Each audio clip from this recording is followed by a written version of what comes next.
The Adventures of Sam Spade, Detective. Brought to you by Wild Root Cream Oil Hair Tonic, the non-alcoholic hair tonic that contains lanolin. Wild Root Cream Oil. Again and again, the choice of men who put good grooming first.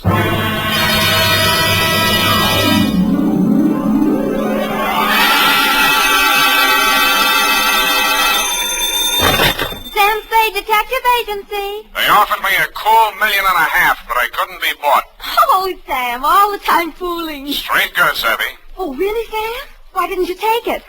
Oh, but you couldn't, of course. That's right, Angel. Taxes. Oh, you mean it would put you in a bracket? The girl's name, in case you were going to ask, was Sugar Kane. Was she sweet? Oh, Effie, you made a joke. Oh, not much you will know. That is true, but even though you do seem to be, as you would say, in a jugular vein, I shall be right down, serious and frowning, to dictate a chronicle steeped in the bitter tea of general confusion, brewed in a witch's cauldron of murder, greed, and avarice. That's what gives it that nutty flavor. What, Sam? Silly girl, I refer to the Sugar Kane Caper, on which I will forthwith my report be down to dictate on, goodbye.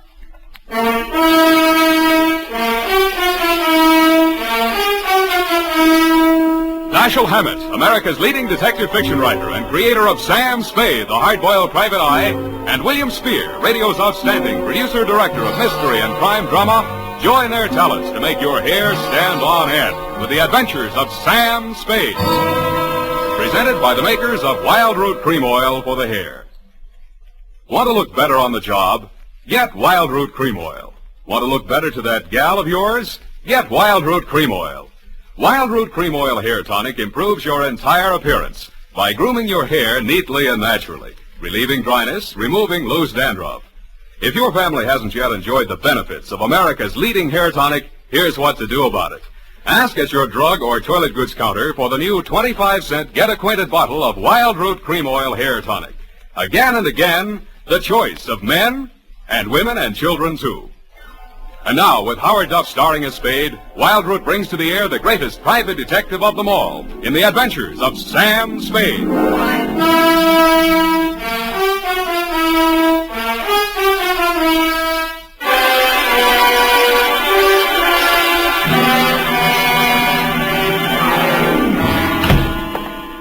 Hello, Sam. How are you, Sam? You were so lugubrious over the phone. Sometimes you're so bucolic, but tonight... What am I? When? Lugubrious tonight. Just bubbling over. Do you possibly mean I'm being lush with my verbiage? There, you see? Well, that's because I've been at work in the environs of Snob Hill, where they never use one word if 12 will do. Are you ready for the dictation, I guess it is? I plan to be most amusing tonight. Already I am yet. Look, I haven't even started. Oh. Really, I haven't. All right. Now, pencil. Date. Alan should have such an audience. Date. October 3rd, 1948, to Clifton Cavanaugh, Esquire. Down, Effie. From Samuel Spade, license number 137596. Subject, the Sugar Kane Caper. On Thursday last, at 11 a.m., as I waited for the traffic signal so that I might legally cross Powell Street in order to board a cable car, a cat rubbed up against my leg. I leaned over to stroke it and noticed that it had 6 toes. I wondered if that meant anything. It didn't. Most Nob Hill addresses don't mean much anymore, but yours still does. The house was big, hideous, and reassuring. Oh. Are you from Pepper Snow? No, I'm in business for myself. Mr. Cavanaugh in? Oh.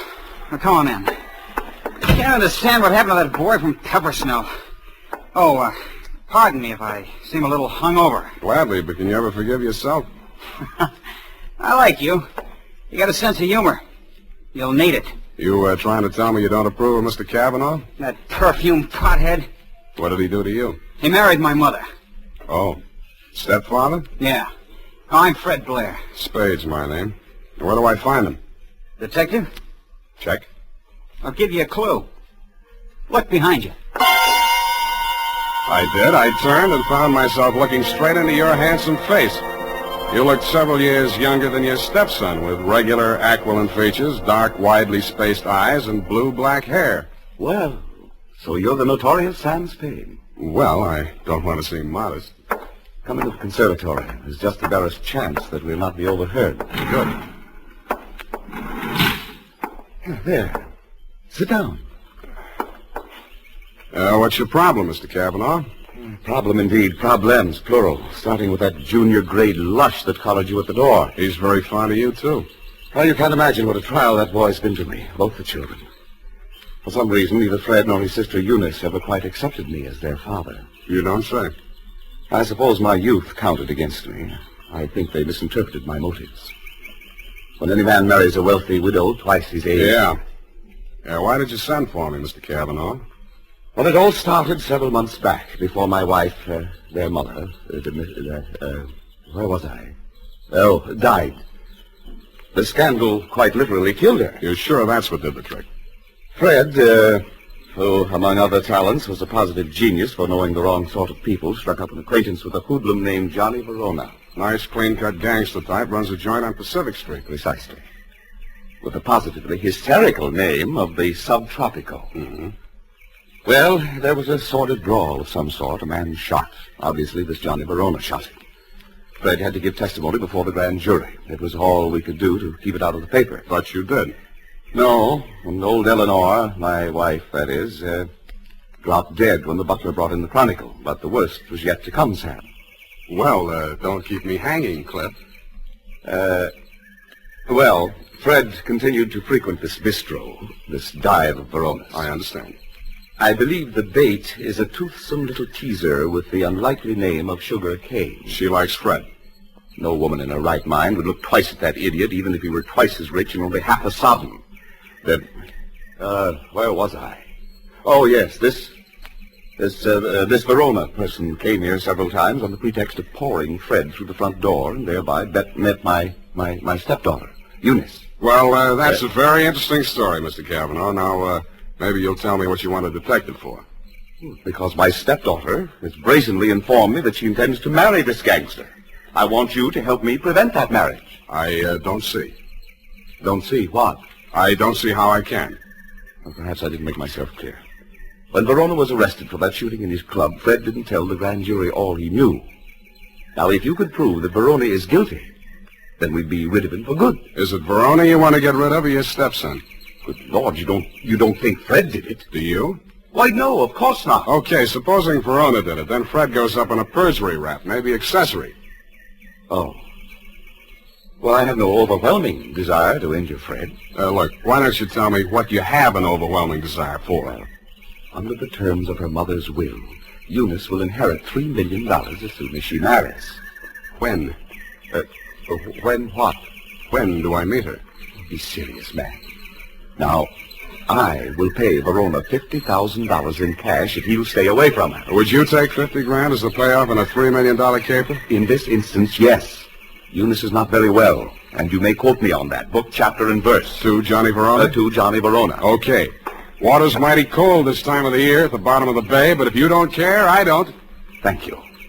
Let me know how it comes out. Don't give it a second thought. You'll know. Don't get up, Mr. Cavanaugh. I know the way out.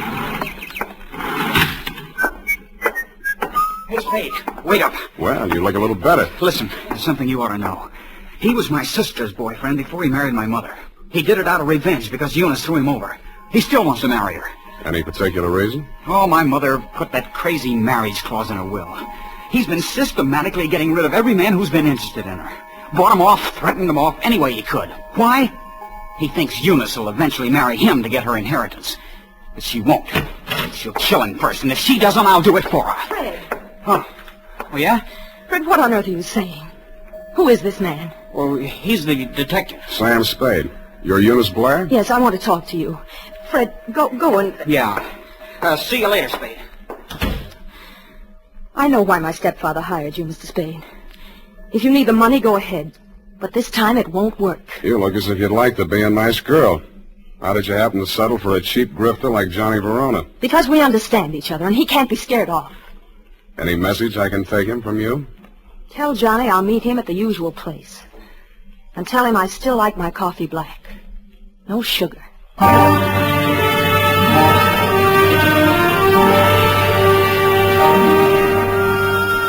I didn't ask her what kind of sugar she didn't want any of. I thought I knew.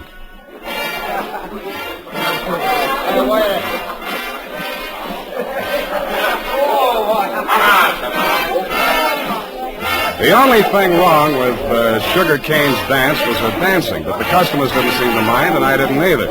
It was a pleasure to size her up carefully, as I would have felt obliged to do anyway in my professional capacity. She was a black-haired number with affluent features and widely spaced dark eyes. It was a beautiful combination, and I wondered where I'd seen it before quite recently. I decided to find out.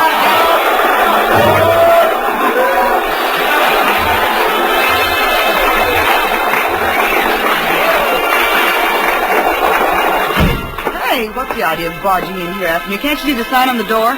No customers in the dressing room. Then let's go someplace else. I want to talk to you. Beat it. Take it easy. This is on business. Good. I'll fix it up with the boss. Johnny! Yeah, Sugar? What's the matter? Is Joe giving you trouble? You trailed in here after me, the cheap masher, on the pretext of discussing business affairs. Okay, out you Hey, go. wait a minute. Come on, move. And don't come back. Well? Sorry I had to give that bum's rush routine. I don't want to get her excited. She's a nice kid, and she doesn't know why you're here. I take it you do. Yeah. Eunice called me and told me you'd be down.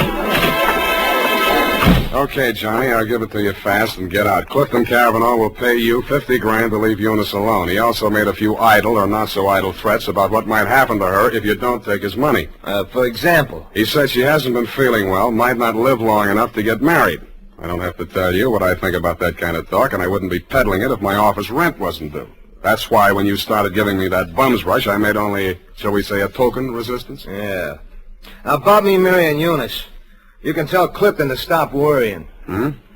Yeah, Eunice and I got married 3 weeks ago. You what? Married. Now, you want to see the papers? Why the secrecy? I don't want her to get hurt. You're scared of Clifton? Nah. Sugar. She's got a very low boiling point. She's a... Oh, her partner. Yeah. Yeah, Nick. What is?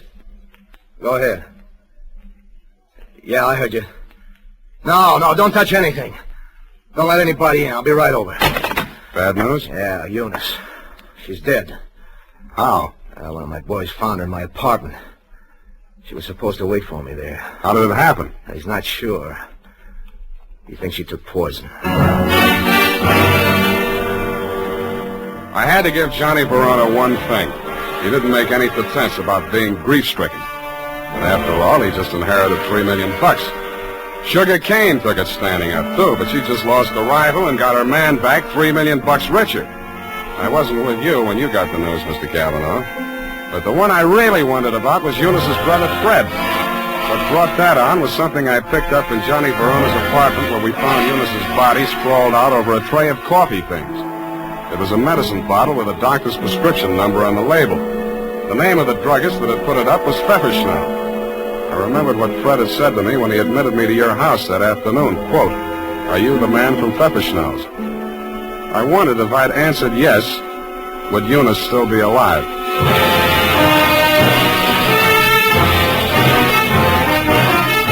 The makers of Wild Root Cream Oil are presenting the weekly Sunday adventure of Dashiell Hammett's famous private detective, Sam Spade.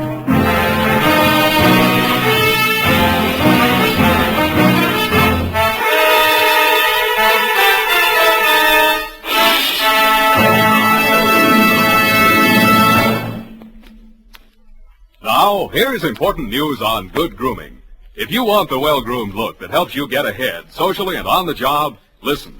Recently, thousands of people from coast to coast who bought Wild Root Cream Oil for the first time were asked, how does Wild Root Cream Oil compare with the hair tonic you previously used? The results were amazing. Better than 4 out of 5 who replied said they preferred Wild Root Cream Oil. Remember, non-alcoholic Wild Root Cream Oil contains lanolin. It grooms the hair naturally, relieves dryness, and removes loose, ugly dandruff. So if you want your hair to be more attractive than ever before, get the generous new 25-cent size of Wild Root Cream Oil, America's leading hair tonic, on sale at all drug and toilet goods counters. It's also available in larger economy bottles and the handy new tube. Get Wild Root Cream Oil. Again and again, the choice of men who put good grooming first. By the way, smart girls use Wild Root Cream Oil too, and mothers say it's grand for training children's hair.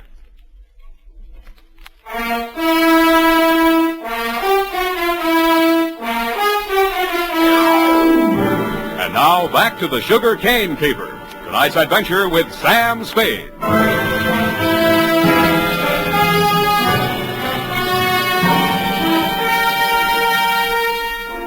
The morning papers didn't carry anything new on Eunice's death. Cause was put down to an overdose of a toxic drug. The doctor who prescribed it said she'd requested it for migraine headaches, which he suggested might have driven her to suicide. He did not explain why she had taken 4 doses in capsule form and dissolved the rest of it in a decanter of coffee. I thought somebody else had dosed the coffee, and so did you, Mr. Cavanaugh. Verona did it, of course. We knew she was taking those pills and dosed the coffee just enough to be fatal when added to what she took voluntarily. You knew all that, too. Well, so did Fred. But you had more reasons, 3 million more. But they were already married. You know that when you hired me? Yes. Then how come? I knew she was planning to do away with herself. I thought if we could pin it on Verona, after all, he's guilty of that old murder, Fred's a witness to that. Well, if he were convicted, the money would revert to me. Nuts. You don't believe me? She wasn't planning suicide, and you know it. Well, then? I don't care who takes the fall, but I got less on Verona than I got on you. Then I'll give you something. Here. Take a look. Verona's lawyer sent this around before her body was cold. A claim for $3 million, notarized yesterday while Eunice was still alive. Well, Mr. Spade? Pardon me when I drop dead. You did and waited hopefully, but I managed to stay on my feet. I even managed to make it down the hall to the bar where I found your stepson ambushed behind a row of empty bottles. Fine detective you turn out to be. I warned you. Stand up like a man. That's all right. I'll take on both of you. Come on, sober up. Makes sense. Where's my drink? Who took my glass? Here it is. Give me it. Sure. You spill it. Ooh, ice on my shirt. Listen to me. This is very important. Important? You were expecting a delivery from a drugstore when I arrived there yesterday morning. Who ordered it? She did. Eunice, she told me to watch for it and bring it to her. Did you do that? No, she wasn't here. What did you do with that bottle of medicine? I'm sleepy. I gotta get some rest. Wake up! No! I said wake up! Leave me alone! Now listen. You took that bottle with you when you went out. Where did you take it? I tell you when you let me go to sleep. You took that bottle with you, didn't you? You're guessing. I know you're third degree. You went to Verona's apartment, didn't you? 2 gentlemen of Verona. Willie Shakespeare. You doped that coffee, didn't you, with the poison that killed your sister? I didn't mean it for her. I didn't know she was going there. Go on talking. I want a lawyer. I know my rights. Listen, I'm not a cop. I'm not taking a statement. You're too drunk for it to hold anyway, so you can tell me. Okay. Here's how it happened. She took her 4 pills and went to bed. Yeah? I sneaked a bottle out of the medicine chest and I went over to his place. His boy Nick was there making coffee for the boss, he said, when he got home. I hung around talking for a while and I stripped some of the stuff in the percolator while he was getting out the cups. And that's all. Why did you want to kill Johnny Verona? So Eunice wouldn't have to marry him. What do you mean, have to? She was doing it for me, so he'd keep quiet. About that brawl in the club, that old killing they tried to nail Johnny for? Yeah, that's it. The gun that did it. He got rid of it before the cops arrived. That was my gun. Fred, straighten up. Look. Yeah. Johnny dictated the story you told the grand jury. How do I know he didn't dictate the one you're telling me now? Who are you covering for? I didn't say anything. I didn't tell you anything. Get out of here! What's the matter with you? Get out the window! The revolver barrel that crashed through the darkened window pane behind the bar spoke twice. I answered it. I looked out into the darkness, making myself a good enough target to draw some fire. I fired back at the flashes. I was depending more on luck than aim, and luck was what I wasn't having much of. I went back to the place where Fred had fallen. The shots that had dropped him were luckier. He'd been dead before he hit the floor. What is it? What's happened here? See for yourself. Who? Shot through the window, couldn't see anything but the gun muzzle. Looked like a .45. Johnny Verona, he packs a .45. Who told you that? It came out of that investigation, one of the reasons they couldn't indict for that old shooting. There were a lot of reasons they couldn't get that indictment. What are you driving at? Neither one of the leading suspects was guilty. I don't follow you. Sugar Kane did that job. Well, that's wild. What if I told you Fred made a statement to that effect before he was shot? You're lying. He confessed. Did I tell you that? Well, he must have. He always talked about it when he was drunk. All right, I was bluffing. Why? Just a crazy hunch. I thought there might be something between you and Sugar. Now I'm sure there isn't. Of course not. Should have spotted it before. You're too much the same type. Even look alike. I can't make you out. Well, don't try. It's not worth it. You better call homicide about Fred here. Tell Lieutenant Bendy if he wants my statement, I'll be at my apartment.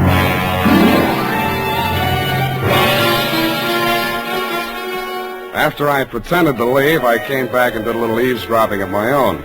You didn't phone homicide, but you did spend an hour filing out the barrel of a .45 automatic. Then you went out. I tailed you to an address on Sloat Boulevard. A short time after you went in, Sugar Kane came out alone. I followed her to, you know the answer, my apartment. I went in the back way via the fire escape and arrived in time to answer her buzz. Oh, Mr. Spade, thank heaven I found you at home. So am I. Come in. I know it's terribly late. Forget it. Won't you take off your coat or something? Can't stay very long. It's not safe. I may have been followed here. Oh, surely not. Sam, you don't mind if I call you Sam? No. I'm so frightened. It's about Johnny Verona. I don't know what he may do. He's convinced that Fred killed Eunice, and he's out gunning for him right now. We've got to stop him before he does anything rash. You come to the wrong party, Sugar. I'm working for the enemy. Enemy? Cavanaugh. Oh. It's no skin off his nose if Johnny Verona drops Fred Blair or if you all drop. All he does is sit back and collect. Oh, he can't be as cynical as that. You ought to know. Has he told you anything about me? I'd rather hear it from you. Maybe sit down. Well, there's not much to tell. I played along with Johnny for one reason and one reason alone. To save Fred from that old murder rap. Were you figuring on marrying into that family, too? Oh, Sam. A regular pincers movement, wasn't it? Johnny and Eunice, you and Fred. All right. It's true I wasn't in love with Fred, but it wasn't all the money. I was sorry for him. Money's not what I really want. I know that now. What do you want? Someone. Someone I can trust. Me too, Sugar. Oh, Sam, you're what I want. Say you want me to. Please say it.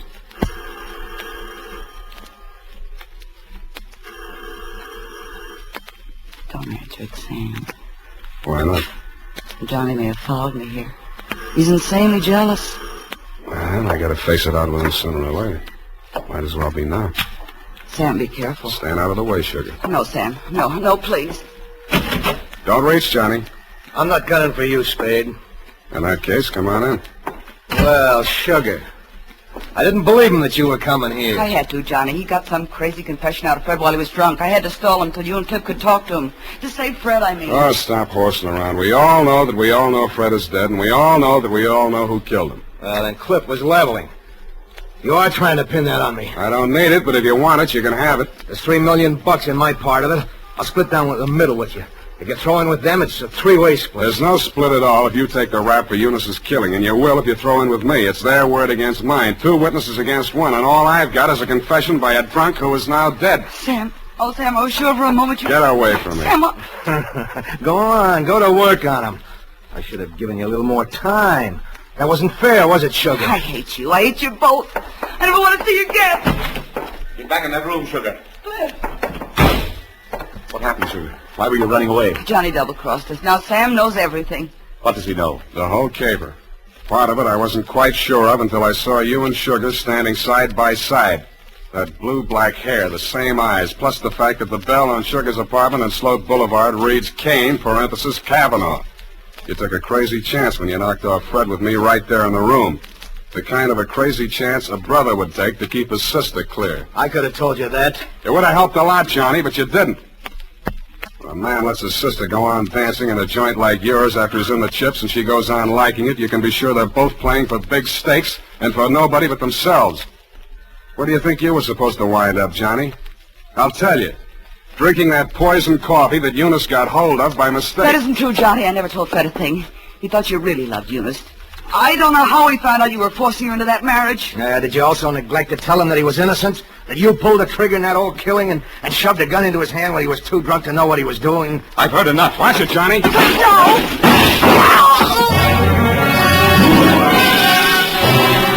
I winged you a split second before you fired.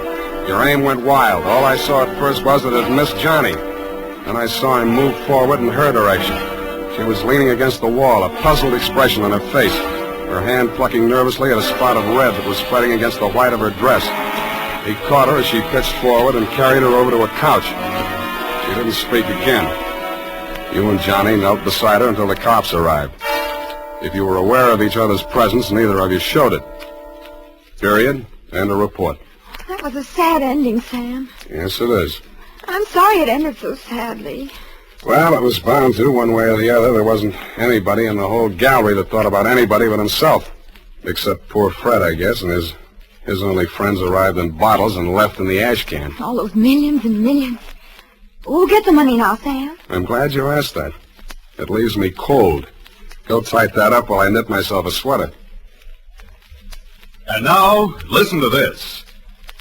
It's the smart mother who sees to it that Wild Root Cream Oil is always kept handy around the house. For she knows that Wild Root Cream Oil grooms her family's hair neatly and naturally, relieves dryness, removes loose dandruff. Get acquainted by asking for the new 25-cent bottle. Also, ask your barber for a professional application of Wild Root Cream Oil Hair Tonic. Again and again, the choice of men and women and children, too.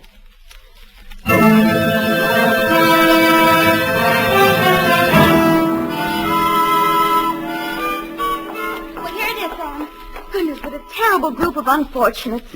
As you say, it just had to end badly. If you hope to get back in my good graces by quoting me to trick me into agreeing with you, you have succeeded. There you go, Sam. So lugubrious. Effie, what is this? What means lugubrious? Oh, Sam, it's wonderful. It's my new habit. Oh? Every time I read a book now, and you know, like you read a book and there's a word you don't know what it means or you're not sure. Yeah. Well, I make it a practice now to write down and learn 3 new words per day. Yeah. And learn the definitions to use them in conversation. You know, like desultory. And lugubrious? Yes, that's one of my 3 for today. You see? Lugubrious, right here it is. To talk a great deal.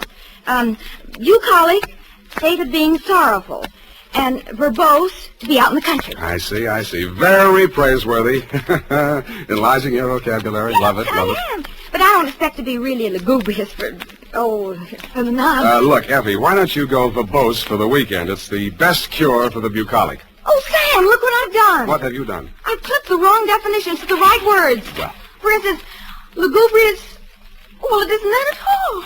And bucolic, oh, Sam, I've learned them wrong. I wasn't going to tell you, Effie. It's better to find out for yourself. It's more, efficacious. My new habit. Oh, good night, Sam. Good night, sweetheart.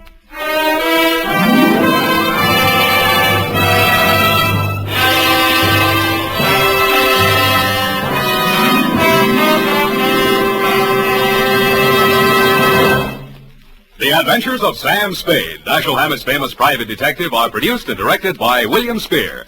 Sam Spade is played by Howard Duff. Lorene Tuttle is Effie. The Adventures of Sam Spade are written for radio by Bob Tallman and Gil Dow. Musical direction by Lud Gluskin with score composed by Rene Garrigan. Join us again next Sunday when author Dashiell Hammett and producer William Spear join forces for another adventure with Sam Spade. Brought to you by Wild Root Cream Oil. Again and again, the choice of men who put good grooming first. This is Dick Joy reminding you to get Wild Root Cream Oil, Charlie. It keeps your hair in trim. You see, it's non-alcoholic, Charlie. It's made from Susan lanolin. You better get Wild Root Cream Oil, Charlie. Start using it today. You'll find that you will have a tough time, Charlie, keeping all the gals away. Are you baldy? Get Wild Root right away.